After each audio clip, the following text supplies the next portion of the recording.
It is that time for my response to a tweet. And today's tweet says, Trump is a strong leader and history will prove that. You're a strong hater and history will prove that too. Trump is a strong leader and history will prove that. And you're a strong hater and history will prove that too. Wow. Big up to my friend Lita, Joshua, all of us resident haters. Too many people to name, so I apologize for just those two, but we're haters and history's going to prove us.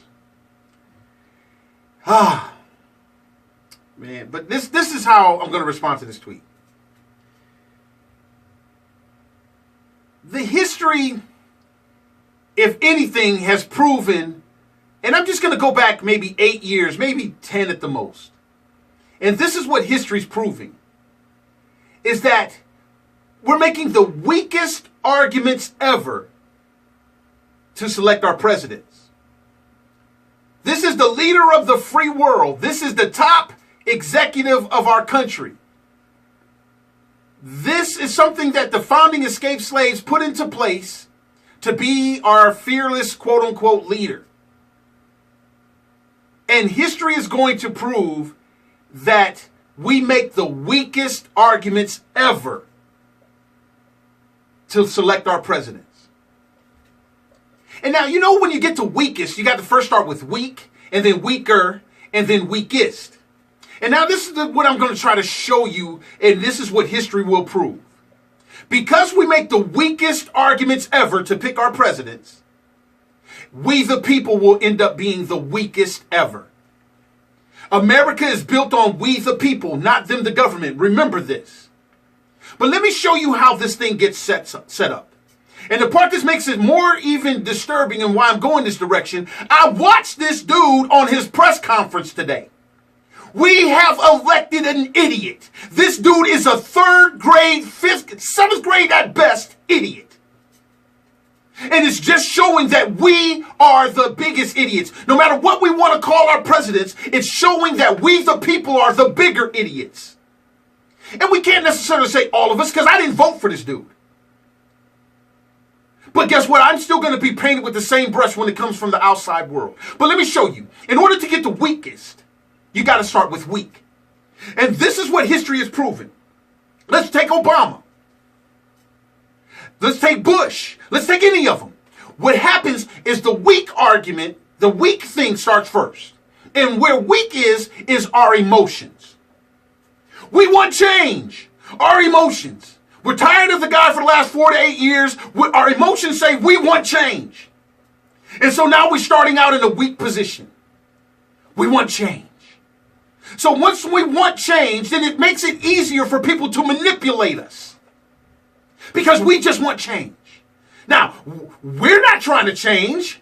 We want change in the government. But the only way government will change is when we change. But no, we say we want change. Obama came in on hope and change. The economy went down. It was Bush's fault. Housing bubble burst, whatever. Banks are being bailed out. People don't like the decision that's made, and we want change. So now here comes the manipulation. Because we started from a weak position. This is stage 1, our weak position, change. Happens with every president. Happens with every congressman. Happens with all these things. We want change. Now, the next level of, before you get to weakest, is the weaker stage. Now that you want change, now comes in the political party. This is what makes us weaker. Because we're still trying to think that this change is going to happen through politicians and political maneuvering. So now, because of Bush being a Republican, and now you want change, now here comes the Democratic Party saying, you will not get change unless you vote Democrat.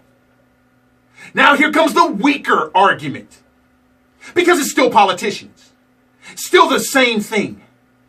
Still the good old boys network and the good old boys club. Now, weaker, the party. You got to change parties. So now here comes the super manipulation. If you want more of the same, keep electing the same party and this and that. You got to go to another party and this and that. But since your emotions are already on change, now it makes it easier for somebody to say hope and change, and then you guys, we got to do this. Now that you've said that it has to be the Democratic Party, here's where the weakest arguments come into place. Now Bush has destroyed the economy. Obama comes in and he starts saying all the right things and all this hope and change, drain swamps, all these kind of things. Remember this history that you said this haters will prove. I'm going to show you the history of your so-called strong president, Trump. Now, we take Obama. People make the argument that he's a community organizer. We are electing somebody with the most moving parts in any democracy or any constitutional republic. There are so many moving parts that we're electing this person to be able to handle. And he's a community organizer. But no, we got to brush that thing aside. He knows how to make you feel good because that's what he's been doing, organizing people in the community. But we're not looking at the community that is organizing. His community is in chaos. But no, we have to overlook that. We'll dismiss the weakest part of your argument. He comes up in Jeremiah Wright's church. We got to dismiss that. Hope and change, hope and change. Dismiss it. He's associated with homegrown terrorists, Bill Ayers, Bernardine Dorn, Resco, all these crooks and thieves in Chicago politics. Dismiss that. Hope and change, hope and change. Because your emotions have to have change. And it can't be the Republican Party because they are the ones that messed this up. But you're electing somebody to be able to administer and understand all the moving parts of America, our military, our secrets, and things of this nature. And you're dismissing the weakest and creating the weakest argument ever. Barack Obama was not qualified to be our president. He might have been qualified to handle a certain job in the cabinet because of his community organizing and his great oratorical skills, but everything in his past shows that he cannot have the moving parts of this country. He has a fondness for Muslims and Muslim countries. That is awesome. Go be an advocate in the Muslim community here in America. We would love that. But being the president of the United States, that hope and change should not qualify. The weaker argument is going to make the weakest argument ever. Because you're emotional. And look at where our country ended up, that you gave him control of all the moving parts. We're in shambles right now.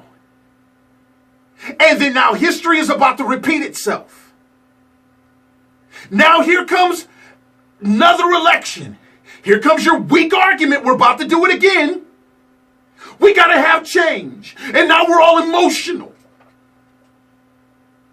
Now that we got to have change. Oh my God, we got to have change. Obama, he's wrecked the ship.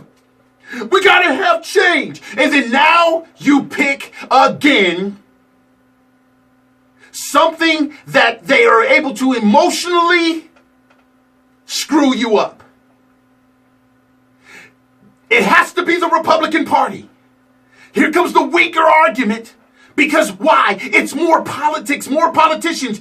America, we are not waking up and seeing the hope and the change that we need to have is how we the people conduct our business with we the people. We are handing over this gigantic machine called America and freedom and justice and all these things, economics, to who? A bunch of incompetent people. And then now you have to have the Republican Party now. So the Republican Party maneuvers another snake oil salesman called Donald Trump. And he captivates that emotion. And then he knows how stupid you are. And he registers as a Republican because he knows you're going to want change from Democrats. But he is a Democrat. He registers as a Republican.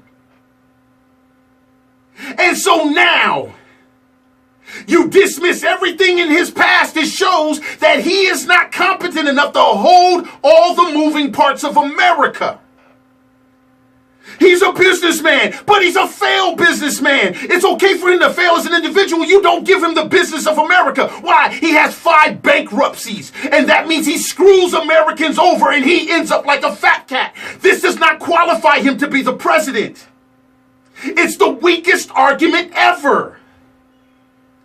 He can't put 2 sentences together without making it about him. It's about us, we the people. Again, the weakest argument ever. This is in his past. You're covering it up. You're letting the cheerleaders at Fox News and then this retarded president say that it's fake news. He's lying to you, but your emotions are weak. Depending on politicians makes you even weaker. And then now you've elected the weakest argument ever to where we are going to end up the weakest. We the people. He's not qualified to be our president. And this is showed in 30 days. And you think we're going to survive 4 more years? Come on, people. The weakest argument ever is making us the weakest ever. Come on, people. He's not qualified to be the president of the United States. Maybe the president of failing Trump steaks and vodkas and all those failures, but not we the people. Because he's never been about the people. He's been about him. Come on, people, wake up. Because we're going to suffer in the end. I'm Phil Williams. And that's my response to a tweet on the Phil Williams Show.